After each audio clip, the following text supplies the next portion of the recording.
아그리빠 왕과 총독 앞에서 바울이 마지막으로 자기를 변호하는 그 내용의 핵심이 무엇입니까?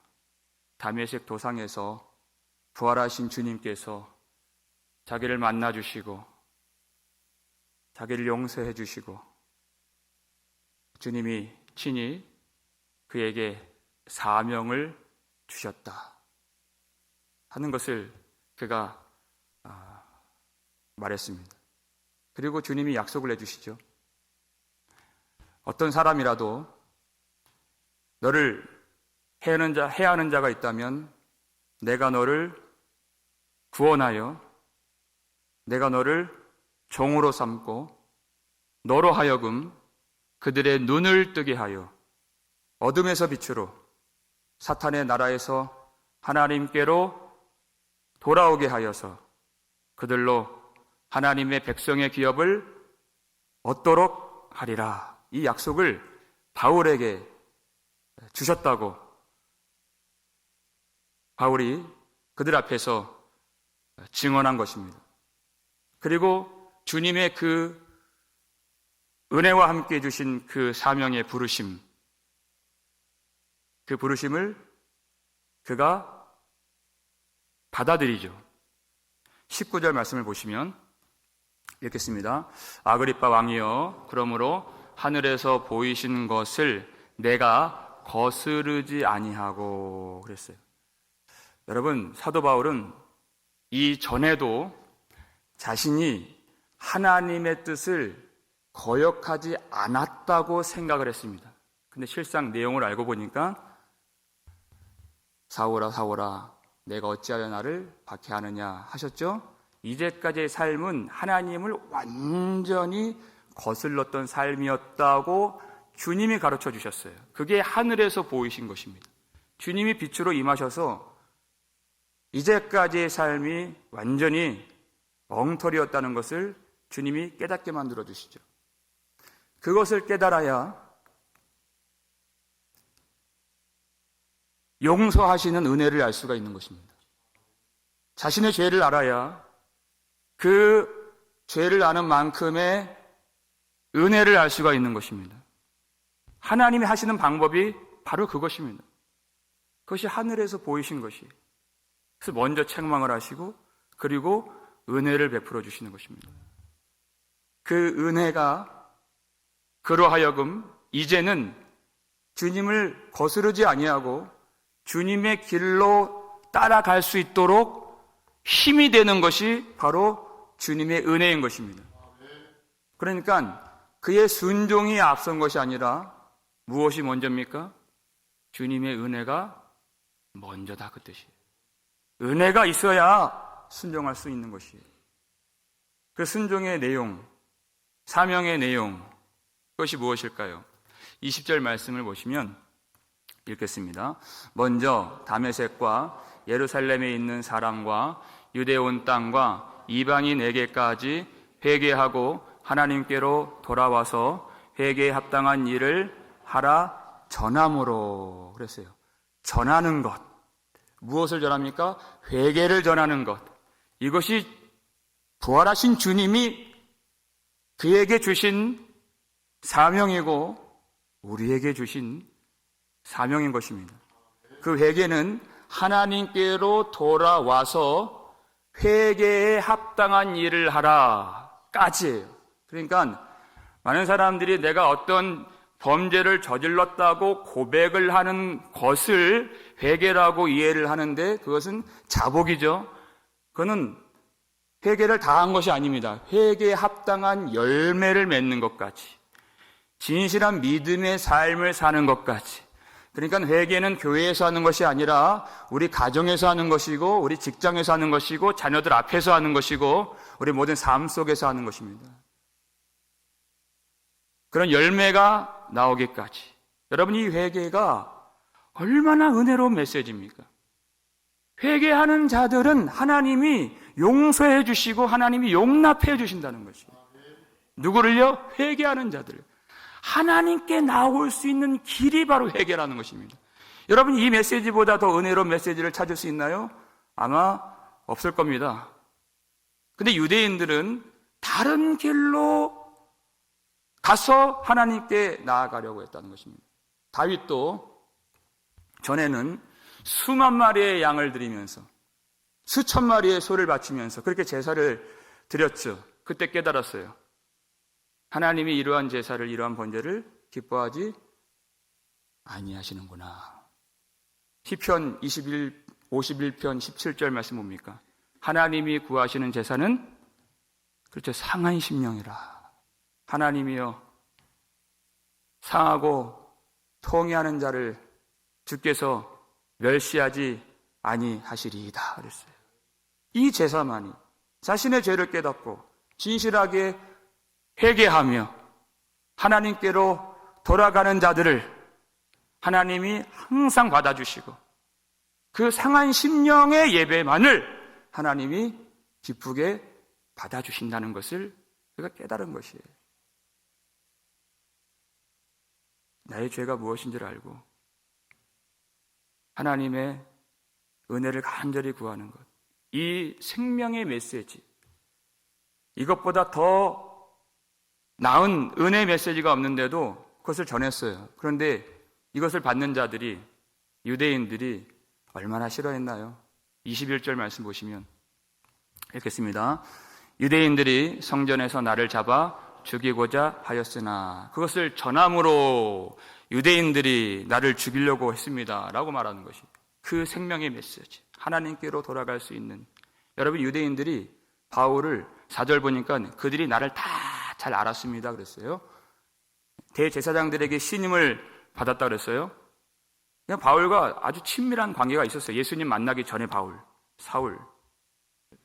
그런데 언제부터 그들이 바울을 죽이려고 했습니까? 십자가의 복음을 전하고 회개의 복음을 전하기 시작한 순간부터 바울을 죽이려고 했다는 것입니다. 그들이 진리를 알지 못하니까, 진리를 진리로 알지 못하니까 진정한 사랑이 무엇인가도 알지 못하는 것이. 여러분, 사랑이 무엇입니까? 진정한 사랑이 무엇입니까? 주는 것이 사랑이라면 무엇을 주는 것이 진짜 사랑입니까? 데살로니가 후서 2장 10절 말씀을 보시면 그게 나와요. 읽겠습니다. 불의의 모든 속임으로 멸망하는 자들에게 있으리니 이는 그들이 진리의 사랑을 받지 아니하여 구원함을 받지 못함이라 그랬어요. 여러분, 주는 것이 사랑인데 떡을 주는 것, 여러분 사랑이죠. 물질 주는 거 쉽지 않습니다. 큰 사랑입니다. 여러분, 어려운 사람 돌봐주는 것, 사랑이죠. 그거 정말 어렵습니다. 그런데 여러분, 그것은 세상 사람들도 할 수 있는 사랑, 이단들은 더 잘하는 사랑일 수 있는 것이에요. 구원을 받으려면 진리의 사랑을 주는 것입니다. 복음을 주는 것이, 회개의 복음을 주는 것입니다. 그것보다 더 큰 사랑이 있나요? 물질은 이 세상 따지만 유효한 것이에요. 그러나 복음은 영원한 생명을 우리에게 받을 수 있도록 허락해주는 은혜의 복음인 것입니다. 그런데 이들이 진리의 사랑만큼은 받지 않았다. 물질 주는데 누가 안 받겠어요? 돌봐주는데 누가 그걸 뿌리치겠어요? 근데 진리의 사랑은 받지 못하고 그랬어요. 왜 그래요? 그들 멸망할 자들이기 때문에. 그렇게 나와 있죠. 그들 속에 거짓들이 들어있고 속임이 들어있기 때문에, 자기 사랑으로 가득하기 때문에 예수 그리스도의 영광을 나타내는 그 복음이 들어갈 수가 없는 겁니다. 진리의 사랑을 받지 못해요. 여러분, 그렇기 때문에 이 회개의 복음이 없는데도 교회가 사람들이 많이 늘어난다? 부흥한다? 여러분, 그건 부흥 아닙니다. 부흥일 수가 없죠. 하나님이 주신 것이 아닌데요. 성경엔 그것을 사탄의 회당이라고 그랬어요. 진리의 사랑을 받지 않는 것 자체가 반드시 그에게 돌이킴이 필요하고 그에게 누구보다 더 회개가 필요하다는 것을 그 스스로 드러내는 것이에요. 그 사람이 돌이켜야 될 사람인 것이에요. 더욱더. 그렇게 진리의 복음을 전했더니 유대인들이 그를 옥에 가두려고 하고 또 여러 번 죽이려고 했어요. 그런데 그 진리의 복음을 품고 하나님의 은혜를 따라 사명을 감당한 바울을 누가 도와주십니까? 하나님의 도우심을 받아. 이렇게 되어 있어요. 22절을 보여주세요. 읽겠습니다. 하나님의 도우심을 받아 내가 오늘까지 서서 높고 낮은 사람 앞에서 증언하는 것은 선지자들과 모세가 반드시 되리라고 말한 것밖에 없으니. 아멘. 하나님이 도와주신다 하는 것입니다. 그 수많은 위협과 위험한 상황 속에서 하나님이 함께해 주셔서 하나님이 그에게 약속해 주신 대로 내가 너와 함께 있어 내가 너를 구원하리라. 그 약속을 이루어 주시고 그 어려운 순간마다 하나님이 도와주시고 무력할 때 힘을 주시고 또 공공할 때 피할 길을 주신 하나님, 가장 크게 도우신 그 내용이 무엇일까요? 모든 선지자들과 모세를 통해서 약속하신 말씀, 성취되리라 하신 그 말씀을 분명히 깨닫게 하시고, 이게 큰 도와주심이죠. 그리고 그 말씀을 전하게 하신 하나님, 깨닫는 은혜를 주시고 전하는 사명을 주시고. 여러분, 이것보다 더 큰 도우심이 있나요? 생활을 돕고 우리 육신을 돕고 다 좋습니다. 그러나 하나님의 길로 걸어갈 수 있도록 도와주시는 그 은혜보다 더 큰 은혜가 있느냐 하는 것이에요. 하나님만이 해주실 수 있는 그것으로 우리를 도와주시는 그 도와주심이 가장 큰 도우심인 줄을 우리가 반드시 믿어야 되는 것입니다. 그러니까 그 구약 성경을 깨닫게 해주시고 전하게 해주셨는데 그 내용이 23절에 나오죠. 읽겠습니다. 곧 그리스도가 고난을 받으실 것과 죽은 자 가운데서 먼저 다시 살아나사 이스라엘과 이방인들에게 빛을 전하시리라 함이니이다 하니라. 아멘. 여러분, 구약 성경이 굉장히 방대합니다. 그 방대한 말씀을 딱 한 절로 추리면 바로 이 말씀이에요. 이게 바로 구약 성경의 핵심입니다. 하나님이 약속하신 메시아가, 그리스도가 고난을 받으실 것과 죽은 자 가운데서 먼저 다시 살아나셔서 이스라엘과 이방인들에게 빛을 전하여 주셨어. 패역했던, 무지했던, 죄가 가득했던 모든 사람들이 예수 그리스도의 영광을 보고 하나님께로 돌아오게 되리라. 이것이 하나님의 약속이었습니다. 하나님이 그것을 바울에게 깨닫게 해주신 것입니다. 여러분, 이 말씀 언제 바울이 깨달을 수 있었습니까? 예수님 십자가에서 죽으실 때까지만 해도 바울은 깨닫지 못했습니다. 그저 많은 유대인들은 예수가 하나님의 저주를 받아서 나무에 달려 죽은 줄로만 알았어요. 그런데 예수님이 부활하시죠? 근데 그 부활하신 예수님이 나에게도 보이셨다는 것입니다. 바울에게. 그 부활하신 예수님을 그가 만났을 때, 그가 경험했을 때, 그때 이 모든 말씀이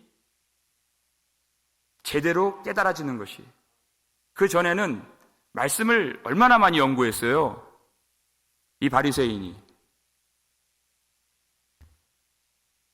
말씀에 정통한 사람이잖아요. 근데 부활하신 예수님을 만나니까 이제까지 알고 있었던 말씀들이 다 엉터리였다는 거지. 그 부활이라고 하는 이 퍼즐 조각 하나 찾으니까 모든 구약 성경의 퍼즐들이 다 제대로 끼워 맞출 수 있게 되었다는 것이에요. 그러면 그 전 거 다 흐트려야죠. 틀렸으니까. 부활이 그 조각을 찾으니까 예수 십자가가 예수님이 저주를 받아서 죽은 십자가가 아니죠. 왜? 예수님은 의로운 하나님의 아들로 입증되신 사건이 부활이기 때문에. 잘못 알고 있었어요. 십자가부터.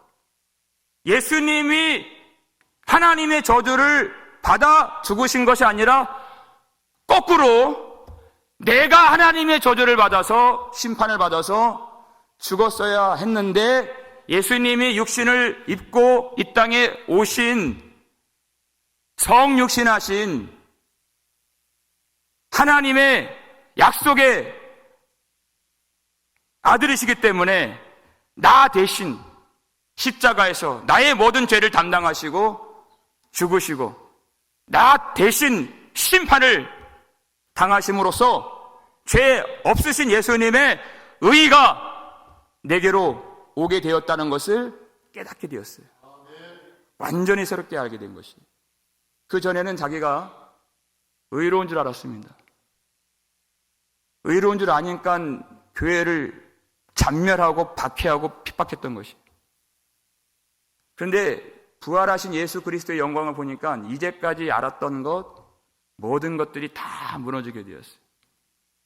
모든 지식, 모든 가치관들 다 무너지게 되었어요.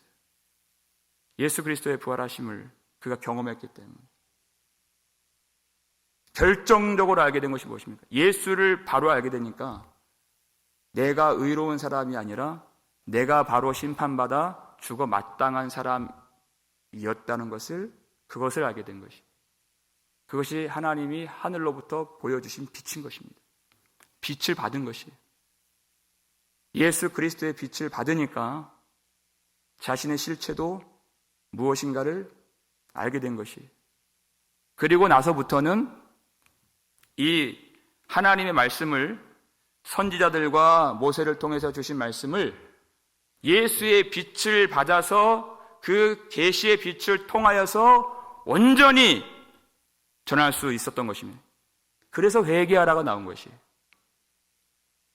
주님께서 나를 돌이켜 주신 것처럼 이 복음을 통하여서 많은 이스라엘 백성들이 그리고 이방인들이 회개 복음을 믿고 예수를 믿고 하나님께로 돌아오기를 간절히 소원하는 마음으로 이 복음을 전한 것입니다. 그러니까 이 말씀을 하나님이 깨닫게 해주셔서 제대로 전했다는 것이에요. 그러니까 그가 말씀을 전해서 이런 핍박을 당했는데 사실상 그는 핍박을 받을 이유가 전혀 없는 그런 상황이었다. 그것을 변호하는 것이죠. 유대인들의 눈이 가려져서 말씀을 듣지 못하여서 마음으로 깨닫지 못하여서 이런 일이 발생된 것이지 말씀을 잘못 깨달아서 잘못 전하여서 이런 고초를 당하는 것이 아닙니다라고 총독과 왕 앞에서 변호하고 있는 것입니다. 그럼에도 불구하고 바울은 유대인들을 미워하지 않습니다. 자신도 몰랐었기 때문에. 자신도 자기 지혜로 깨달은 것이 아니라 하나님의 은혜로 된 것이기 때문에. 은혜가 우리 속에 임하면요, 모든 원통한 것이나 미워하는 것들이 눈 녹듯 다 녹아지고 사라지게 되는 것이. 은혜가 우리를 주장해 주시기 때문에. 나도 그렇게 비방자요, 박해자요, 폭행자였는데 누가 그런 똑같은 사람을 미워할 수 있습니까? 그럴 수가 없죠.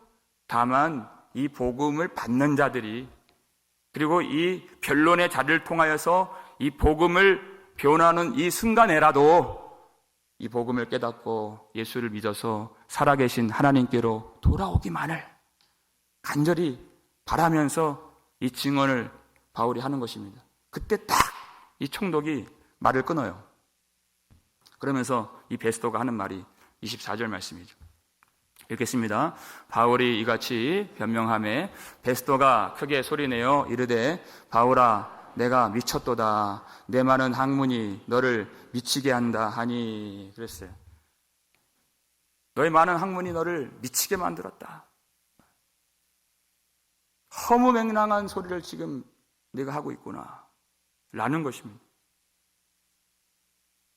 이 베스도는 바울의 이런 증언들이 말도 안 되는 것이라고 생각을 했습니다. 미쳤다고 얘기를 했어요. 하나님의 말씀을 도무지 깨닫지를 못합니다. 여러분, 이 하나님 말씀을 누가 깨달을 수 있습니까?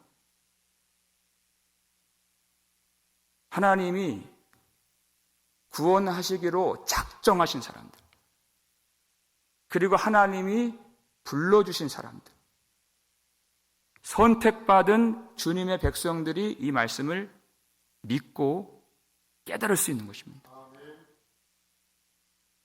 그런데 이 베소드는 이 말씀을 깨닫지 못하니까 바울이 미친 사람처럼 보여요. 정상으로 보이지 않는다는 것입니다. 여기서 우리 한 가지 문제를 발견할 수 있습니다. 혹 우리의 문제가 하나님 앞에서 이 세상을 살아갈 때 너무 정상적으로 보여지는 것은 아닌가 하는 것이 우리의 문제라는 것입니다. 진실한 믿음을 갖고 있다면, 이 말씀을 우리가 붙들고 진리라고 우리가 믿고 있다면 과연 세상 사람들 앞에 정상적인 사람으로만 보여질까? 그렇지 않다는 것입니다. 이상하게 보여지는 부분이 반드시 있어야 된다. 물론 도덕적으로는 훌륭한 삶을 살지만 그러나 이상하게 보여지는 부분이 반드시 있어야 된다는 것이죠. 왜냐하면 성도는 부활을 믿는 사람들입니다. 부활을 믿는 사람들의 삶과 부활을 믿지 않는 사람들의 인생이 어떻게 똑같을 수가 있습니까? 다 이해받을 수 있습니까? 이해받지 못하는 부분, 그들이 봤을 때 상식적이지 않은 부분들이 반드시 있어야 된다는 것이에요. 바울이 예수 그리스도의 부활을 믿기 때문에 그가 걷는 길이 무엇이에요? 입술로는 그렇게 다 말할 수 있죠. 그러나 그의 삶이 그들의 열매로 그들을 알리라 하신 예수님 보실 때 그들의 삶이 전혀 다르다. 부활을 믿기 때문에 어떤 길을 걸어가요? 십자가의 길을 걸어가게 되는 것입니다. 부활을 믿기 때문이에요. 그 길만이 예수 그리스도의 영광으로 들어가는 유일한 길인 것을 믿기 때문에 그 길로 가는 것입니다. 그게 믿음이죠. 그러니까 세상 사람들이 봤을 때 우리의 길이 어떨 때는 참 합리적이지 않고 상식적이지 않고 정상적이지 않은 그런 길이어야 한다는 것입니다. 그러나 여러분, 눈이 열리면 그들은 눈이 가려졌기 때문에 그렇게 보는 것이죠. 눈이 열린다면 복음만큼 현실적인 게 없어요. 그렇죠? 왜냐하면 세상 사람들이 걷는 그 길의 종말과 결국이 어디입니까? 멸망과 패망이에요. 그냥 합리적인 길이 아니에요. 그 눈이 열리면. 복음만이 현실적이고 복음만이 합리적이고 복음의 길만이 가장 지혜로운 길이다 하는 것입니다. 이걸 보고 있는데 어디로 가겠어요? 생명길과 멸망의 길이 있는데 어디로 가겠습니까, 여러분? 바보가 아닌 이상에. 생명길로 가고 있는 거예요, 바울은 지금. 근데 그걸 못 보니까 내가 미쳤구나 하는 거예요. 근데 바울은 눈이 열려서 주님께서 그가 스스로 연 것이 아니죠.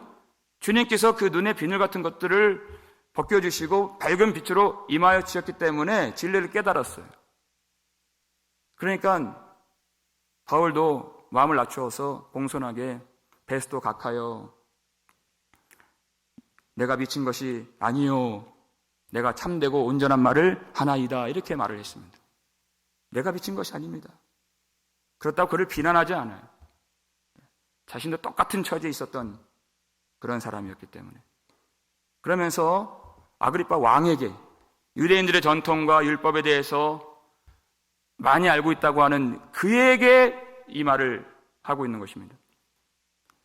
26절 말씀 보시면 읽겠습니다. 왕께서는 이 일을 아시기로 내가 왕께 담대히 말하노니 이 일에 하나라도 아시지 못함이 없는 줄 아나이다. 이 일은 한쪽 구석에서 행한 것이 아니니이다 라고 하는 것입니다. 이 아그리파 왕은 자신이 대제사장을 임명하고 율법에 대해서 유대인들의 그 관습에 대해서 아주 잘 아는 사람이기 때문에 당신은 율법을 아시고 그리고 정직하게 진지하게 내가 하는 말을 들으면 당신은 알 수 있지 않습니까? 라고 호소하고 있는 것이. 근데 결정적으로 그것을 잘 모른다 할지라도 그가 호소하는 내용이 무엇입니까? 마지막에 이 일은 한쪽 구석에서 행한 것이 아니니다 라는 것이. 하나님이 구약 성경을 통해서 약속하신 그 일들이 크리스찬들, 그리스도인들만 비밀스럽게 알도록 이루어진 일이 아니라는 것이. 모든 사람들이 만방이 다 알 수 있게끔 그때 당시 총독이 허락을 했고 그때 헤롯이 연루가 되었고 대제사장들과 바리새인들이 다 합세를 하였고 골고다 언덕에는 수많은 사람들이 다 그 앞에서 그것을 목도했습니다. 그들이 다 이 일의 증인이었다는 것입니다. 부활할 때도 마찬가지예요. 예수님 부활하실 때 12 제자들에게 보이시고 그리고 500여 형제에게 일시에 부활하신 주님이 자기를 보이셨습니다. 그러나 그 소문들이 얼마나 빠르게 퍼졌을까요?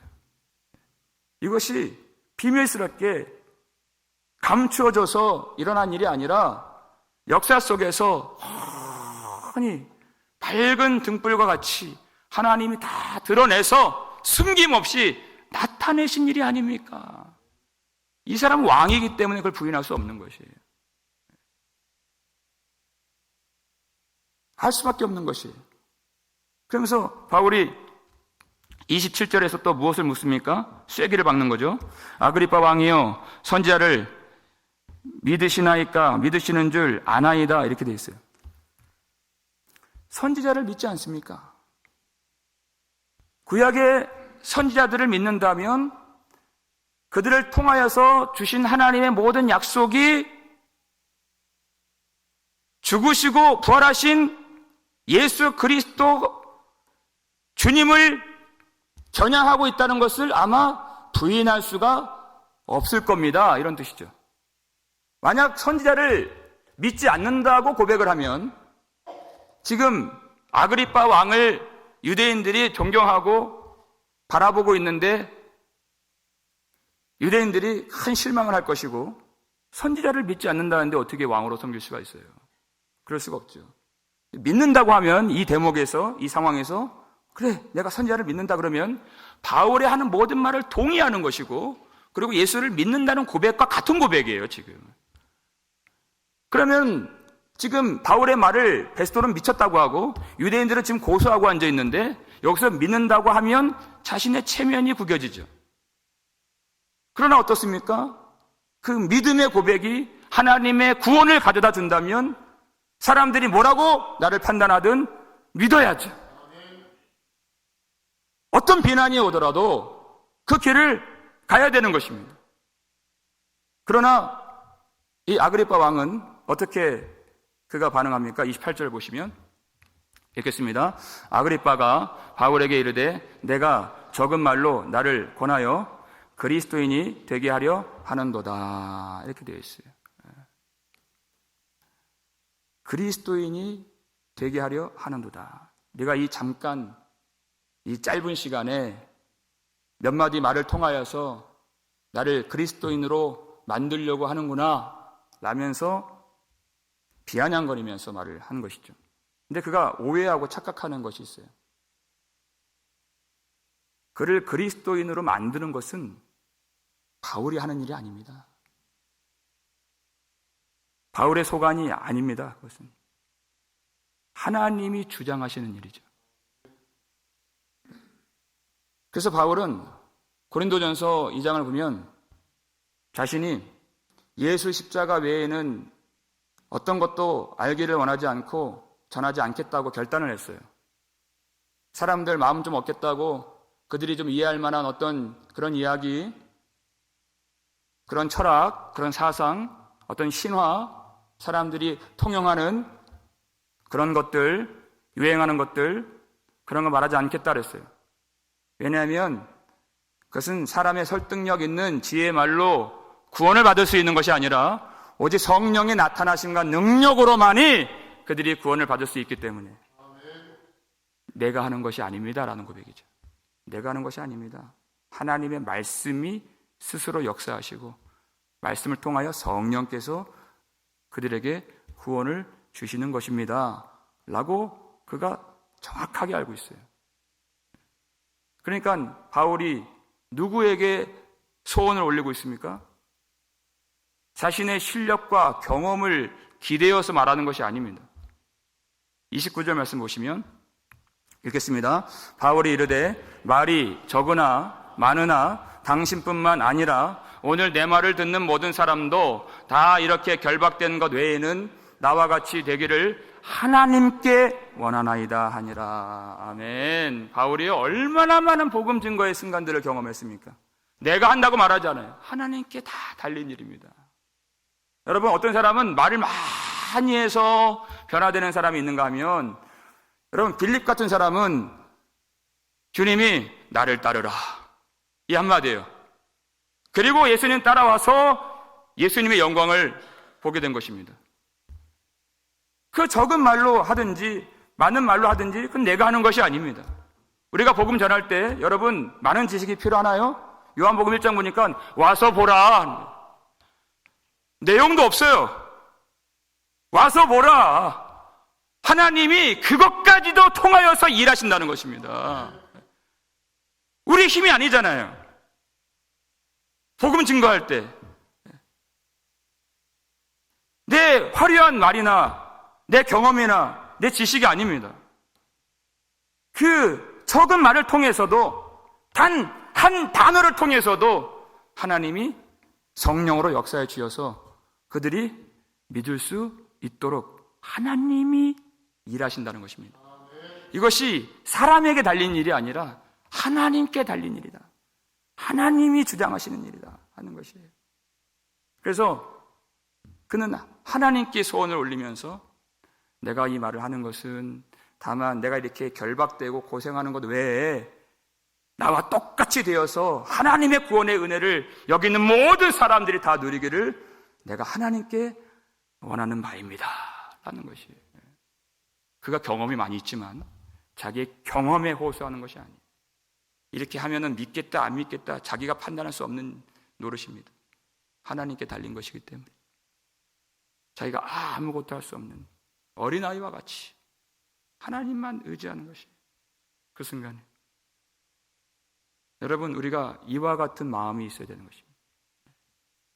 지금 바울은 굉장히 어려운 상황에 처해 있어요.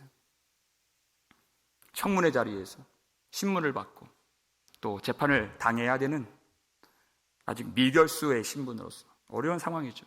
그러나 그의 마음은 지금 이 변론을 듣고 있는 모든 청중들이 살아계신 주님을 만나고 구원의 은혜를 누리기만을 원하는 것입니다. 여러분, 그것이 그 속에 살아계신 예수 그리스도께서 거하신다는 분명한 증거가 되는 것입니다.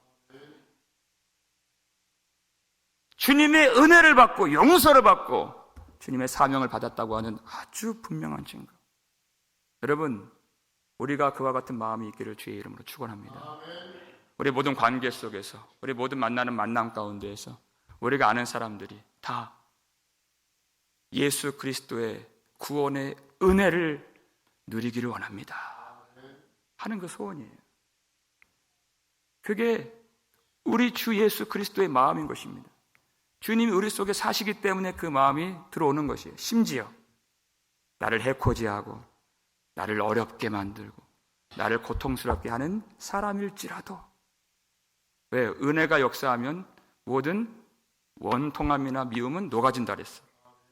그러니까 바울도 지금 이 어렵게 하는 사람들, 당신들이 나와 같이 구원의 은혜를 누리기를 원합니다 라고 고백한 것처럼, 기도를 올린 것처럼, 모든 사람들이 원수 같은 사람일지라도 원수인 우리를 죄인 되었을 때 그리스도의 피로써 용서해 주신 하나님의 사랑이 우리를 지배해 주셔서 우리 인생 가운데 우리를 어렵게 하는 사람들조차도 하나님의 구원의 은혜를 그들이 누리길 원하는 그러한 고백과 기도와 열망과 증언과 삶이 있기를 주님의 이름으로 축원합니다. 하나님이 그것을 받아주시는 것입니다. 그러니까 여러분, 복음 증거의 현장은 반드시 성령의 역사가 나타나요. 내가 복음을 전할 때 이 사람이 어떻게 반응할지 모르고 또 집에 가서 또 1년 후에 10년 후에 어떤 결과가 있을지 우리는 몰라요.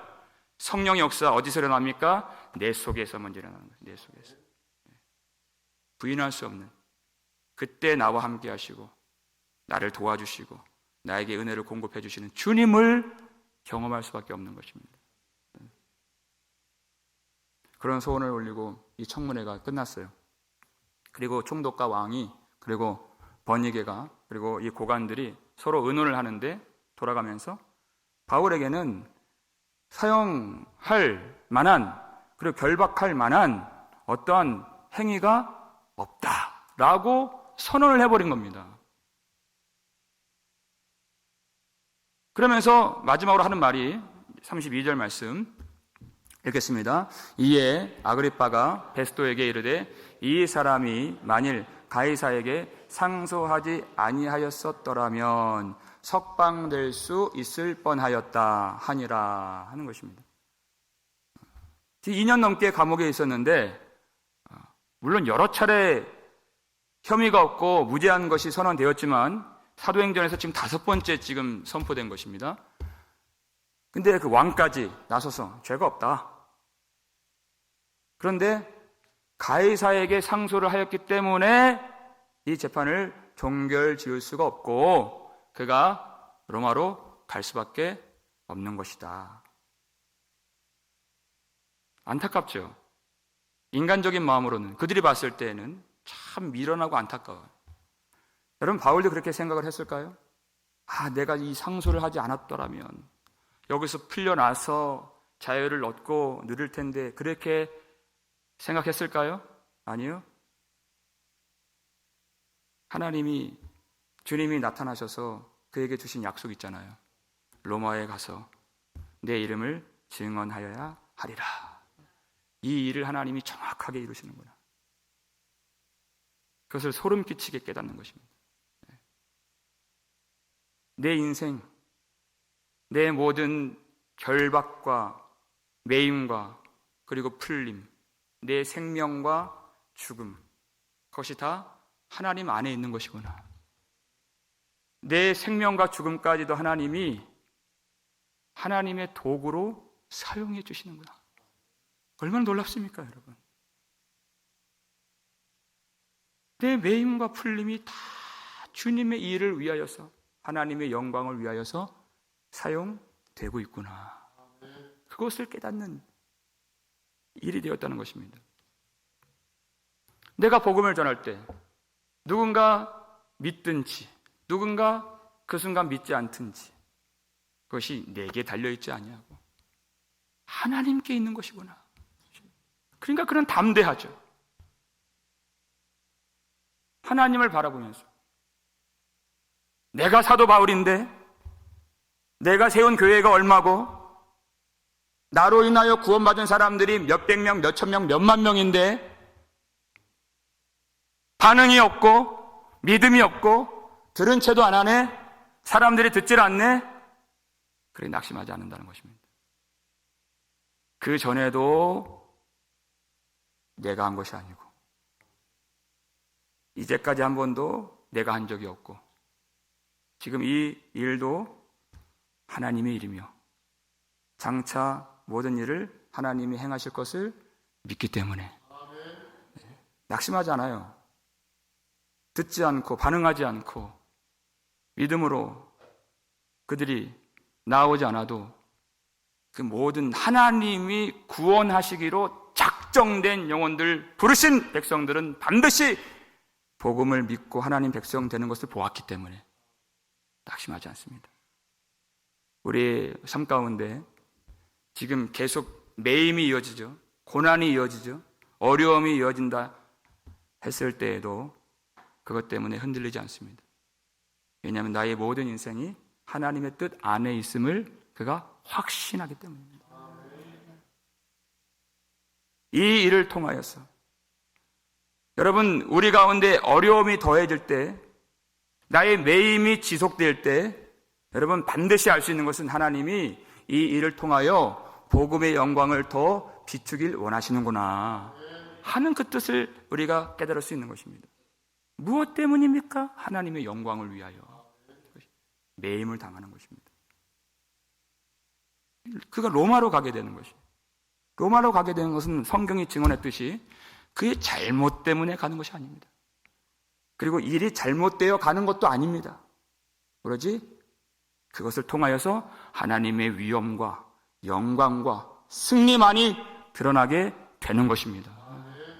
모든 일을 그의 뜻대로 작정하시는 하나님께서 우리의 인생을 도와주시고 우리에게 은혜를 더해 주시고 우리에게 믿음을 더해 주시고 순종할 수 있는 힘을 더하여 주셔서 우리 주 예수 그리스도 고난에 동참하게 하시고 그리고 예수 그리스도 영광 안에 우리가 다 들어갈 수 있도록 오늘도 붙잡아 주시고 도와주시기를 주님의 이름으로 축원합니다.